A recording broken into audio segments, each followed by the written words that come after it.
스토아 철학의 창시자라고 알려진 제논이라고 하는 사람이 있습니다. 이 제논은 운명에 대해서 순응해야 한다라는 철학을 강조했던 그런 사람입니다.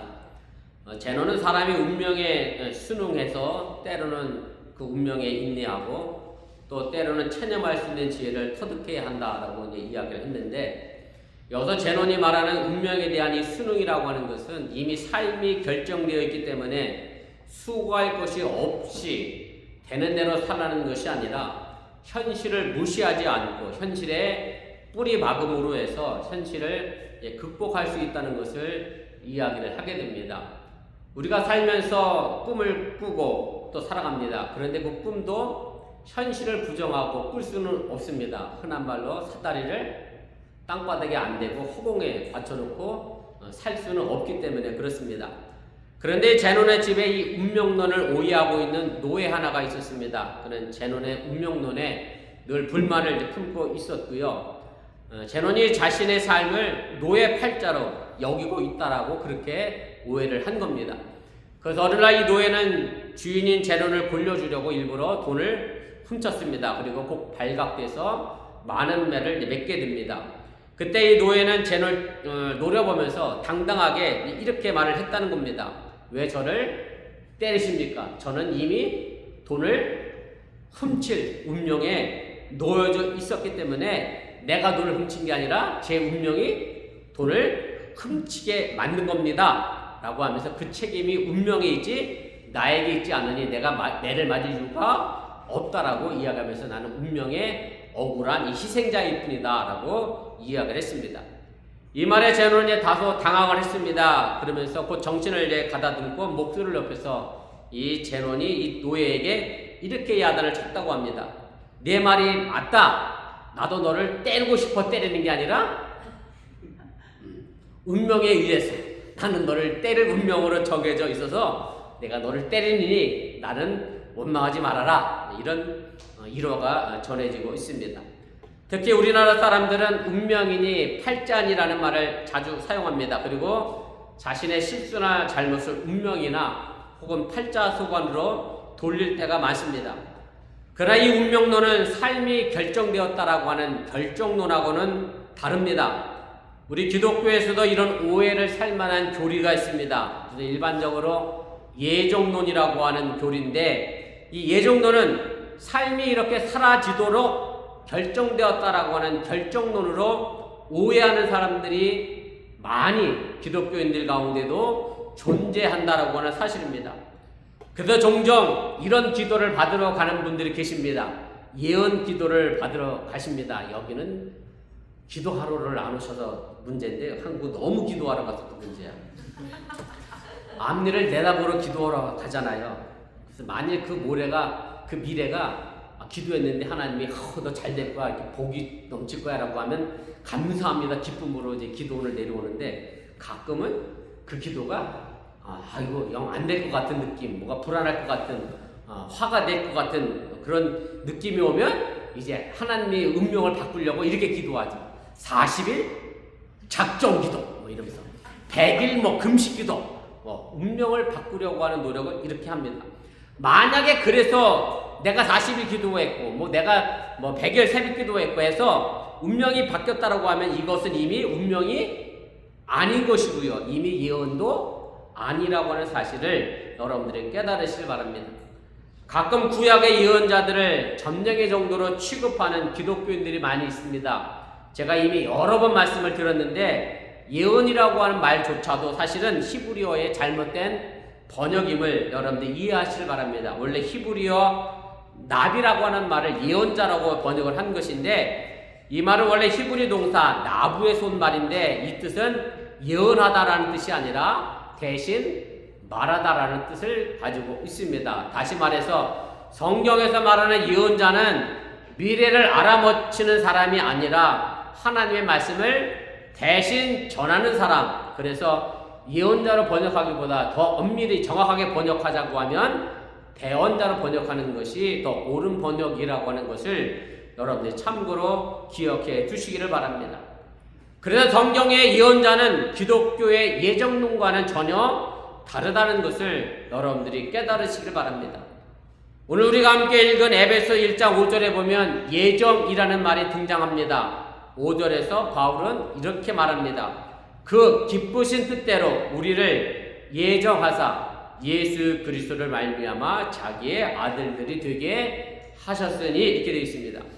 하나님께서는 우리를 아들로 예정했다는 겁니다. 그리고 6절에 말하는 바 하나님이 주신 은혜의 영광을 찬송하도록 하기 위해서 우리를 아들로 예정했다라고 하는 얘기입니다. 우리를 아들로 삼으신 하나님의 예정은 우리를 통하여 이루고 싶어 하시는 하나님의 바람이요 계획이라고 말할 수가 있습니다. 그래서 우리를 하나님의 형상대로 지으셨습니다. 하나님의 형상대로 지으셨다라고 하는 것은 하나님의 거룩한 영을 우리 안에 심으셨다라고 하는 얘기입니다. 그래서 창세기 2장 7절 말씀에 보면 하나님의 사람을 만드시고 그리고 그 코에 하나님의 숨을 불어넣으시고 사람이 그래서 생명, 살아있는 영이 되게 하셨다라고 말씀하고 있음을 여러분들이 기억하시길 바랍니다. 하나님은 우리를 하나님의 아들로 삼으셨습니다. 아들로 삼았다고 하니까 여자분들이 오해가 없기를 바라고요. 하나님이 우리를 자녀로 삼으셨다라고 하는 말씀의 의미임을 깨달으시길 바랍니다. 그리고 하나님의 자녀답게 살라고 우리에게 말씀하셨습니다. 바로 이것이 하나님이 우리를 향한 예정이었다라고 하는 얘기입니다. 그런데 여러분들이 내 삶을 보면 그 예정대로 내가 잘 살고 있느냐? 그렇게 보면 그렇게 살지 못하다라고 고백하는 분들이 아마 대부분일 겁니다. 오늘 우리 박지현 이사님이 기도했던 것처럼 유튜브에서 하나님 것도 좀 보면 좋은데 맨 드라마나 이상한 거 보니까 알고리즘으로 계속 뜨고 하나님의 예정대로 살라고 나를 만들어 놨는데 나는 하나님의 예정대로 살지 못하니 그러면 하나님의 예정이 완전히 지금 빗나간 겁니다. 하나님의 예정이 완전히 빗나간 삶을 우리가 살고 있다라고 하는 얘기입니다. 그런데 이렇게 오해를 하게 되면 하나님의 예정은 이미 결정된 결정론이라고 생각을 하는 것이고 하나님의 예정은 결코 결정된 결정론이 아니라고 하는 사실을 여러분들이 깨달으시길 바랍니다. 그런데 하나님의 아들, 하나님의 자녀답게 살라고 우리를 예정하여 이 세상에 살게 하셨는데 문제는 우리가 하나님의 아들, 하나님의 자녀라는데 별 관심이 없다는 데 있습니다. 자신이 하나님의 아들이라고 고백하면서도 우리에겐 감격이 없습니다. 그보다는 세상의 아들, 세상의 자녀가 되고 싶어 합니다. 다시 말해 하나님의 자녀로서 잘 살아야지 다짐하기보다는 어떻게 하면 세상에서 내가 더 잘 먹고 잘 살까 여기에만 관심을 갖는 세상의 아들로, 세상의 자녀로 우리가 지금 살아가고 있다라고 하는 얘기입니다. 본문 3절에 보면 바울은 아버지께서 그리스도 안에서 하늘에 속한 모든 신령한 복으로 우리에게 복 주신다라고 말씀하고 있습니다. 그러나 우리는 하늘에 속한 복을 원하지 않습니다. 땅에 속한 복을 더 원합니다. 우리는 신령한 복을 원하지 않습니다. 물질의 복, 명예의 복, 지위의 복, 그런 복을 더 원하고 있다는 그런 말씀입니다.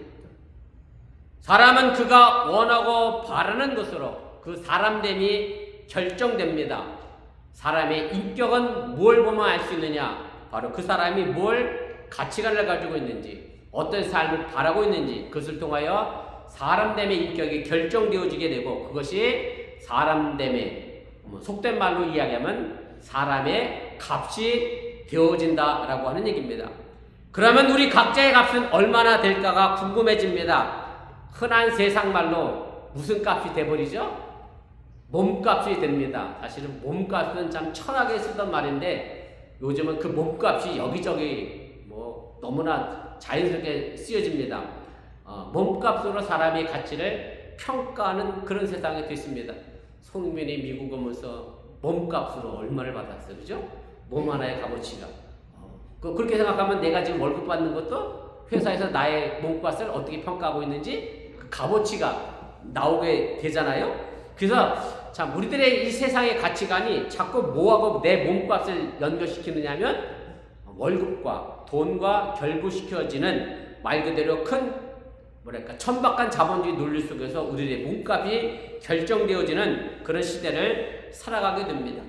그런데 이런 생각을 갖고 있으면 우리는 큰 오해를 만들 수가 있습니다. 무슨 얘기냐면 그것은 사람 간의 차별을 정당화시키게 됩니다. 이 사람의 몸값은 이만큼, 내 몸값이 이러니 나는 이 사람 밑에서 어쩔 수 없이 뭐 해야 한다 라고 하는 그 차별을 정당화시키게 되고요. 또 말 그대로 몸값을 돈으로만 결정하게 되면 물질 중심적인 삶을 살아가게 되고, 말 그대로 사람됨의 인격의 가치가 아닌 세상의 천박한 자본주의 논리의 가치대로 우리의 사는 인생이 되어질 수밖에 없다고 하는 사실을 여러분들이 기억하시기를 바랍니다. 사람의 가치와 값은 내가 무엇을 원하느냐에 달려 있습니다. 그리고 원하는 것을 위하여 값을 치르는 것에 그의 삶의 값이 된다는 사실을 여러분들이 믿으시기를 바랍니다. 우리는 하나님의 자녀로 예정되어 있습니다. 이렇게 예정된 이유가 오늘 본문 5절에 이렇게 명확하게 기록합니다. 그 기쁘신 뜻대로 우리를 예정하사 예수 그리스도로 말미암아 자기의 아들들이 되게 하셨으니, 우리가 하나님의 자녀로 예정된 이유는 바로 예수 그리스도 때문이다 라고 사도 바울은 분명하게 선언을 합니다. 다시 말해 예수님의 십자가의 피 흘리심의 사랑이 우리를 하나님의 자녀로 만들어 주었다는 복음의 말씀이 바로 이 구절 속에 담겨져 있는 의미입니다. 그래서 우리가 하나님의 자녀가 되기 위하여 예수님이 우리 대신 값을 치르셨는데, 그 값은 바로 예수님의 피 흘리심이었고 예수님의 생명의 값어치로 우리를 사셔서 하나님의 자녀로 예정되게 하셨기 때문에 우리는 결코 싸구려 인생이 아니라 예수님의 생명의 가치를 가지고 있는 엄청난 가치를 가진 값비싼 사람임을 여러분들이 믿으시기를 바랍니다. 그래서 여러분들을 세상 속에 싸구려로, 흔한 말로 몸값으로 팔 수가 없음을 분명하게 기억하시기를 바랍니다. 우리는 값싼 존재가 아닙니다. 그래서 먹고 싶은 대로 먹고, 입고 싶은 대로 입고, 마시고 싶은 대로 마시고, 누리고 싶은 대로 누리는 것으로 우리를 결코 팔아서는 안 된다는 말씀입니다. 하나님이 주신 우리의 자신의 양심을 싸구려로 취급할 수 없습니다. 하나님의 자녀담 값진 삶을 지불해야 할 의무가 여러분들에게 있음을 또한 잊지 마시기를 바랍니다. 그런데 우리는 하나님의 자녀됨으로 태어난 것은 아닙니다. 우리가 오늘 읽은 본문에 분명 아들이라고 되어 있긴 한데, 아들로 예정되었다라고 되어 있는데, 이 아들됨이라고 하는 헬라어는 히오데시아라고 하는 단어를 사용했습니다. 그 본래적인 의미는 양자로 삼았다는 말입니다. 그래서 영어 성경 NIV에 보면 이 단어를 Adoption to Sonship이라고 그렇게 번역을 해놨고 표현을 했습니다. 어떻게 보면 영어 성경에 더 정확한 헬라어 원어를 번역한 그런 내용입니다. 사실 이 단어는 신약 성경에서 사도 바울만 유일하게 사용한 단어입니다. 다른 복음서에는, 다른 성경에는 이 단어가 쓰여지고 있지 않습니다. 왜냐하면 유대인들에게 양자를 삼는 개념은 다소 생소한 개념이기 때문에 그렇습니다. 한국 문화에서도 마찬가지입니다. 아들과 양자는 뭔가 질적으로 좀 다르다라고 하는 그런 생각을 갖고 있기 때문에 한국 성경에 양자로 삼았다 그러면 뭔가 내가 질적으로 좀 떨어지는 것 같아서, 제 개인적인 추측입니다. 대한성서공회 학자들이 무슨 의미로 아들로 번역을 했는지 모르지만, 그래서 그런 측면에서 아들로 번역해 놓은 것이 아닌가 그렇게 생각을 합니다.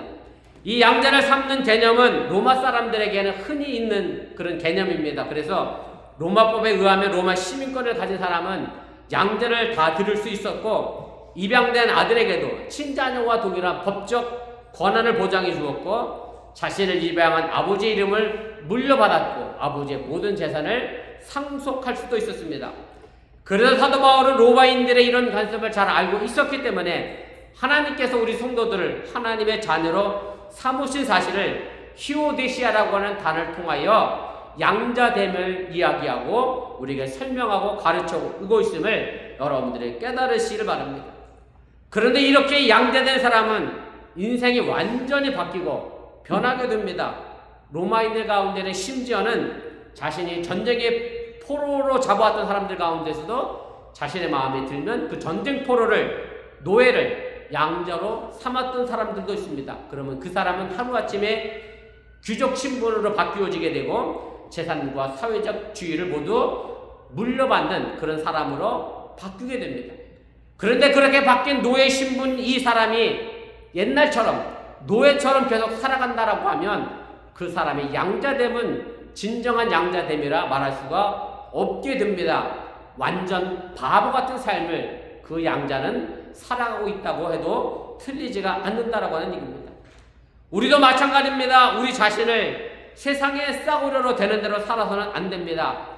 왜냐하면 하나님이 우리를 이미 예수님의 생명의 보혈의 피로 값주고 사셨기 때문에 내 가치는 이미 하나님 앞에 귀한 자녀로 예정되어진 사람이기 때문에 그래서 우리가 더 값진 인생을 살아가야 한다고 하는 사실을 여러분들이 믿으시기를 바랍니다.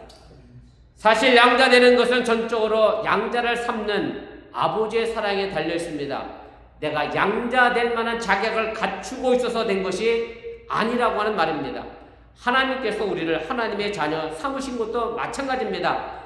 하나님의 전적인 주권에 의하여 우리를 하나님의 자녀 삼아주시고 천국을 기업으로 받을 자로 삼아주신 것이지 내가 받을 만한 자격이 있어 주어진 것이 아니기 때문에 그것이 은혜이며 그것이 감사이며 그것이 우리에게 행복이 되어진다고 하는 사실을 여러분들이 믿으시기를 바랍니다.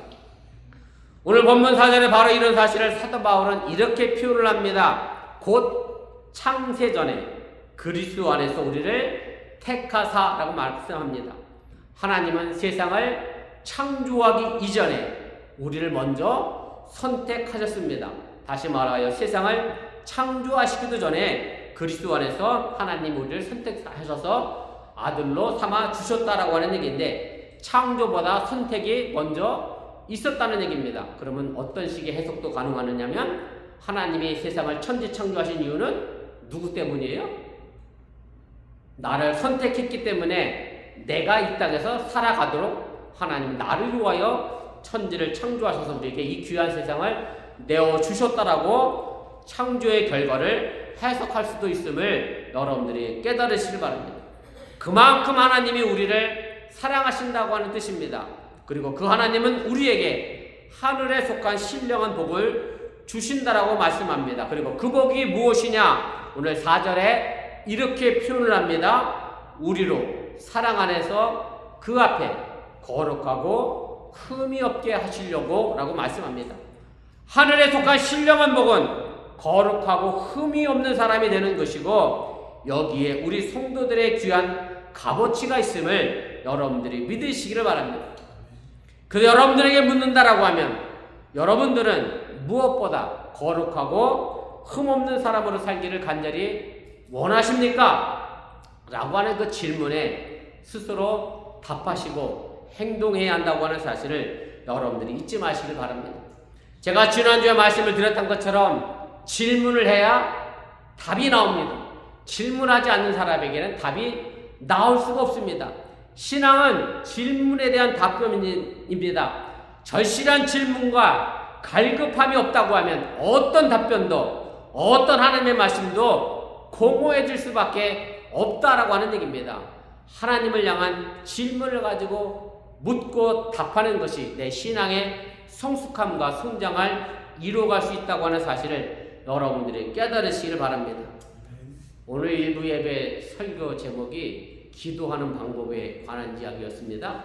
구하라, 찾으라, 문을 두드리라 이런 얘기잖아요. 그래서 뉴스에게 하나님께 구하면 다 주신다. 엄마 아빠에게 한번 구해봐라 다 주신다. 그랬더니 어떤 애가 그래요. 아빠한테 콘서트 티켓 사달라고 하고 싶은데 말해봤자 안 사줄 것 같은데 얘기도 안 한대. 그 아버지는 아실지도 몰라 지금. 그래도 야 또 얘기해봐. 들어줄 줄 알아? 또 얘기해봐. 그랬더니 우리 뉴스가 뭐라 하냐면 그러면요 맞아요. 어떤 애는 차가 필요하다고 차를 사달라고 그랬대. 그런데 기도도 말이야 부모님의 뜻에 맞아야 응답이 되는 거지 하나님도 다 들어주는 게 아니라 하나님의 뜻에 맞아야지. 그랬더니 걔가 또 열변을 토하면서 얘기를 해. 뭐 자기가 차가 있으면 엄마 아빠가 뭐 라이더도 안 해도 되고 뭐 막 이렇게 설명을 해서 야 그럼 따져보자. 너 차 한 대 값에 그다음에 네가 하면서 보험료가 들어가지. 엄마 아빠가 너 차 끌고 나가면 사고 날까 염려하고 걱정하는 그 마음에 그러면 네가 그 보험료를 갖고 기름값을 댈 수 있는 능력이 돼? 그러면 그때 사달라 그래. 그럼 아마 그때는 허락해 주실 거야. 그랬는데 근데 사실은 부모님이 기도하는 것도 그죠? 들어줄 수 있는 선에서 이제 들어주십니다. 사실은 우리가 하나님을 향한 간절한 마음, 하나님을 향하여 내가 정말로 거룩하게 살겠습니다, 흠없게 살겠습니다라고 하는 간절한 질문을 가져야 하는데 애초 하나님을 향하여 그런 믿음이 없으면 질문조차 갖지 않죠. 아버지한테 차 사달라고 해봤자 매만 돌아오는 차라리 말을 하지 말아야지. 이런 식의 신앙을 우리가 지금 하고 있지는 않는가 여러분들이 돌아보시면서 정말로 진실된 마음으로 간절한 마음으로 하나님께 구하고 질문하시고 간구할 수 있기를 주님의 이름으로 간절히 부탁을 드립니다. 거룩하고 흠없는 사람으로 살아가는 기준은 결단코 사람이 아니라 바로 하나님 앞에서입니다. 사람이 기준이 아니라는 말입니다. 사람과 비교하면 우리 모두는 거룩하고 흠이 없다고 말할 수 없습니다. 그리고 그 사람의 기준대로 그렇게 살기도 어렵습니다. 그리고 누가 더 거룩하고 흠이 없느냐를 따지면 결국 서로 잘났다라고 싸움만 생기게 됩니다. 그래서 그 기준은 사람 앞에서가 아니라 하나님 앞에서라고 하는 말씀에 있음을 여러분들이 꼭 기억하시길 바랍니다. 그러기에 사도 바울은 하나님을 찬양하는 겁니다. 우리가 하나님의 자녀로 삼아주시고 하늘에 속한 신령한 복을 주시고 하나님 앞에서 거룩하고 흠이 없는 사람으로 세우시려고 하는 하나님을 찬양할 수밖에 없는 것은 바로 하나님을 우리를 예정하여 하나님의 귀한 자녀로 삼아주셨기 때문이고 보다 값진 인생을 주시려고 하는 하나님을 찬송하고 있음을 여러분들이 깨달으시길 바랍니다.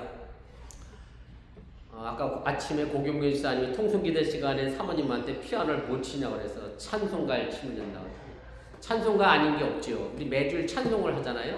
찬송합니다. 찬송의 뜻은 뭡니까? 찬송은 하위 가치에게 하는 게 찬송이 아닙니다. 찬송은 상위 가치에게 하는 게 찬송입니다.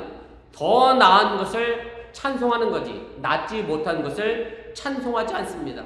바울은 그래서 절대적으로 위에 계신 그분을 찬송하는 겁니다. 그 찬송의 근거는 죽은 자 가운데서 예수를 일으키신 부활신앙에 근거합니다. 죽음을 이기시고 참 생명의 가치를 주시는 하나님을 찬송합니다. 그래서 하나님의 말씀을 따릅니다. 그 말씀 앞에 머리를 조아리게 된다는 그런 말씀입니다. 오늘 이 시대의 비극이 절대적인 찬송이 없다는 데 있습니다. 찬송은 너와 나를 넘어서는 분에게 해야 하는데 너와 나를 넘어서는 그 창조주 하나님을 잃어버린 세상이 지금이기에 더할 나위 없는 비극의 시대를 우리가 살아가고 있지 않는가 그런 생각을 하게 됩니다. 평등만을 주장하는 오늘의 세대에 찬송은 없습니다. 핵가족의 문제가 바로 또한 여기에 있습니다. 평등한 부부만 있고 어른이 없기 때문에 그렇습니다. 부부간에 싸우다가도 저희 때는 그랬던 것 같아요. 저희 집사람과 저는 신혼 때 시집살이를 집사를 자취해서 했는데 그 옛날에 뭐 집이 뭐 교회 사택이 얼마나 방음이 잘 됐겠어요. 우리들이 싸우려고 하면 옆방에서 아버지가 헛기침만 하면 우리는 조용했거든요. 근데 여러분들 집에 가서 한번 해보셔. 남매가 형제간에 막 싸울 때 여러분들이 한마디에서 형제와 남매가 조용하면 그래도 여러분은 뭐 대접받고 사는 거예요? 네, 어른 대접받고 사시는 거야. 근데 아버지가 한번 뭐라 그래도 형제와 남매가 계속 싸우고 있잖아요. 그래 아버지는 떠들어라. 난 그래도 내하고 하겠다. 아버지를 더 이상 아버지로 인정하지 않는다라고 하는 그런 얘기입니다. 웃 어른이 없이 자라 버릇 없이 자란 사람을 가지고 호로자시라고 얘기합니다. 호로라고 할 말은 두 가지 측면에서 기원을 찾습니다. 하나는 한문으로 보려면 호가 오랑캐 호자입니다. 그래서 오랑캐 자손이라고 하는 그런 뜻이고 우리식으로 얘기하면 상놈이라는 말로 표현할 수도 있을 겁니다. 한글에서 기원을 찾자고 하면 호로는 홀로에서 나왔다고 얘기합니다. 혼자밖에 모르는 아남, 무인의 사람, 부모 없이 자라 버릇없는 사람을 갖고 호로 자식이라고 얘기합니다. 지난주에 어느 분이 페북에 이런 글을 링크해 놓은 걸 봤습니다. 부모는 아이를 키우는 사람이지 친구가 아닙니다. 공감되는 말입니다. 요즘 아이들에게는 부모가 없는 듯 합니다. 부모에 대한 존경심도 없고 공경도 없는 세대가 되어진 것 같아서 저 자신도 굉장히 씁쓸하기도 합니다. 말 그대로 어른이 없이 자랐습니다.